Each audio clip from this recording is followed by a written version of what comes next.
Nauwi sa malagim na trahedya, ang dapat sana ay masayang selebrasyon ng kapistahan sa barangay San Rafael, Abajo, Santo Tomas, Isabela matapos ang nangyaring pamamaril na ikinasawi ng 4 na individual nitong ika-24 ng Mayo.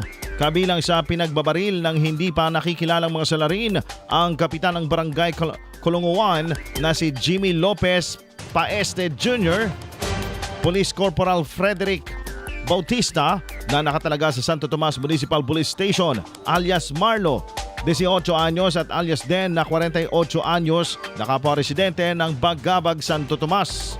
Samantala, sugatan din sa insidente sina alias Marge, 37 anyos, Police Master Sergeant Jason Asierto ng Santo Tomas Municipal Police Station, alias Lar, 39 anyos at isang 17 anyos na dalagita matapos silang tamaan ng bala mula sa mga armadong suspect na agad tumakas matapos ang krimen.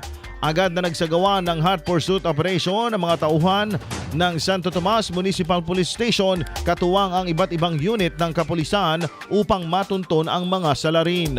Batay sa paunang investigasyon, isang puting van at 2 motorsiklo ang hinihinalang ginamit na getaway vehicles ng mga suspect. Na-recover naman ng SOCO ang 5 basyon ng caliber 5.56mm at 2 basyon ng caliber 45 sa pinangyarihan ng insidente.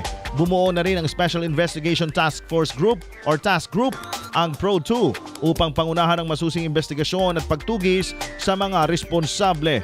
Nananawagan din ang PRO2 sa publiko na makipagtulungan sa mga otoridad at agad magsumbong ng anumang impormasyon na makakatulong sa investigasyon.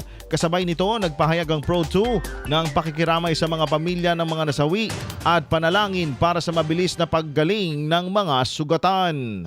IFM News.